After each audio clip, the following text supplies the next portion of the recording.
tous, juste avant les fêtes, Brushing vous propose de revenir sur les événements marquants de ces dernières semaines. Retour évidemment sur le succès du Bazar de la Charité et sur la très belle santé des fictions françaises de TF1. On verra aussi ce que 2020 nous réserve. Au programme également, retour sur les derniers ateliers de TF1 Pub, une matinée de conférences et d'échanges entièrement consacrée au secteur de la grande distrib. Brushing au pied du sapin, c'est parti! Très belle fin d'année pour la fiction française sur TF1. Évidemment, le Bazar de la Charité aura marqué les esprits et les audiences, mais l'histoire ne s'arrête pas là. Anne Viau, directrice artistique de la fiction à TF1, nous raconte tout. Succession de succès pour la fiction de TF1. Depuis la rentrée, les productions proposées font l'événement. 7 millions de téléspectateurs ont regardé Le Premier Oublié. Des très beaux scores, à près de 6 millions pour Le Temps est assassin. Est-ce que maman est vivante? Et à plus de 5 millions pour La Part du soupçon. Et puis le pari de la fiction en costume hautement relevé avec le Bazar de la Charité, 8 millions de téléspectateurs en moyenne sur l'ensemble des 4 soirées et un record à 9 millions pour la soirée de lancement. On est extrêmement fiers de cette réussite. À la fois, on le doit à un casting prestigieux, des comédiens qui viennent d'horizons très différents, un réalisateur de talent, Alexandre Laurent, et une productrice avec qui il travaille depuis maintenant longtemps, à qui on doit Le Secret d'Élise, qui avait été aussi à l'époque un très beau succès sur notre antenne. C'est une fiction extrêmement romanesque, ambitieuse, d'époque certes, mais qui raconte finalement des choses pas si éloignées de nous, notamment sur la condition des femmes. Tu es à moi pour la vie. Un autre succès sur notre antenne cette année, c'est Balthazar. Balthazar avec Thomas Sisley et Hélène de Fougerolles, qui cette année encore a remporté un très beau succès, puisqu'on est à plus de 7 millions de téléspectateurs, avec un très gros succès aussi du replay. Et cerise sur le gâteau, ce qui nous rend très fiers, c'est que ces deux fictions sont des créations originales TF1. La fiction de TF1 s'adresse à tous, oui, mais le succès est aussi notable sur cible. Évidemment sur celle des femmes, mais aussi définitivement sur la cible des 15-24. On le voit avec des fictions comme le Bazar de la Charité, qui fait plus de 40% sur les jeunes, Balthazar plus de 30%, mais aussi Demain nous appartient, et pour Sarah qui avait aussi battu des records sur les jeunes téléspectateurs, on était à plus de 40%. J'ai pris un avocat. Ma fille est dans le coma, putain.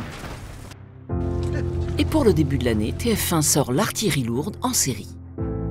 À découvrir très vite à l'antenne, Peur sur le lac, 3e opus de la collection Le Lac. Vous allez voir, c'est un thriller palpitant, avec beaucoup de rebondissements. On a 2 cas d'empoisonnement sur les bras maintenant. Il ne s'agit pas d'un empoisonnement, mais d'un virus. Vous découvrirez aussi H24. Cette série, c'est une sorte de Grey's Anatomy à la française. Autre fait marquant, Profilage se renouvelle avec une héroïne désormais incarnée par Scheim, psychocriminologue et surtout ancienne arnaqueuse. Je vois que vous avez quelques notions de procédure, c'est bien, on progresse. C'est jamais bon pour le business de laisser ses empreintes derrière soi. L'année 2020 s'annonce également riche en événements. Pour patienter, voici déjà quelques pitchs prometteurs.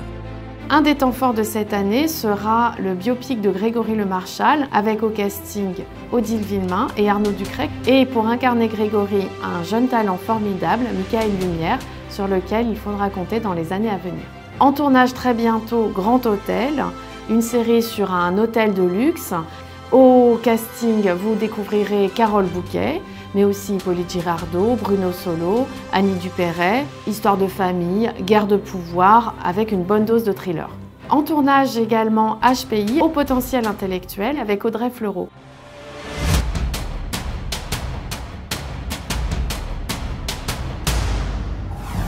TF1 Pub organise régulièrement des événements, des campus sur des grandes thématiques, mais aussi des ateliers à plus petite échelle et sur des secteurs spécifiques. Retour justement sur les derniers en date, consacrés à la grande distribution.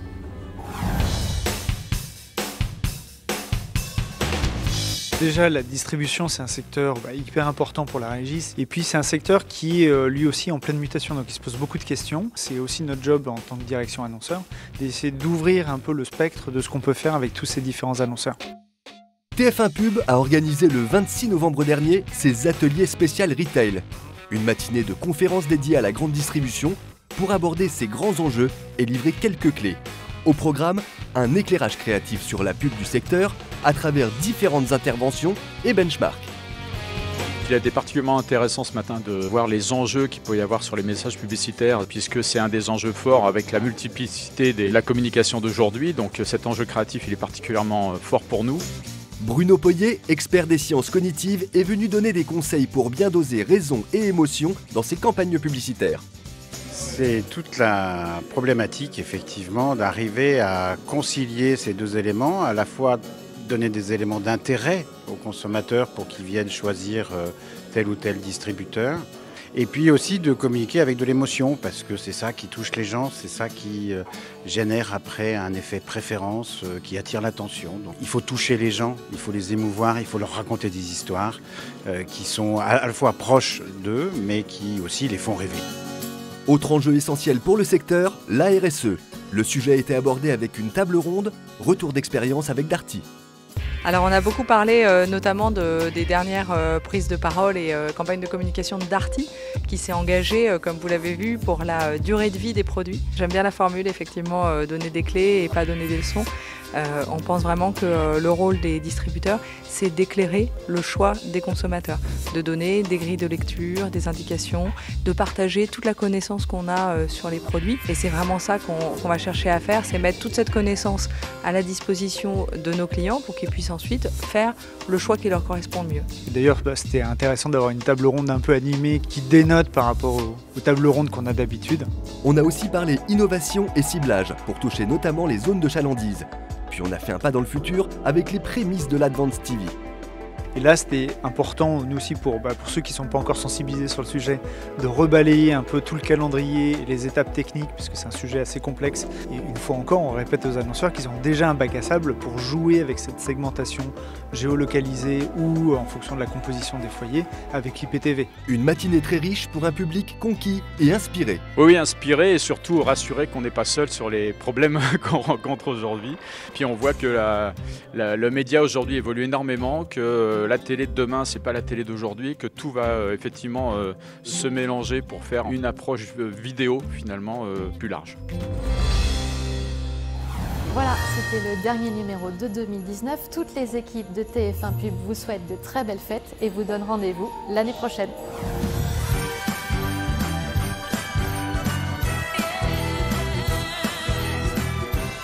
Have yourself a merry little Christmas. What a Christmas day. Snow is gentle. For once in my life, I have someone who needs me, someone I needed.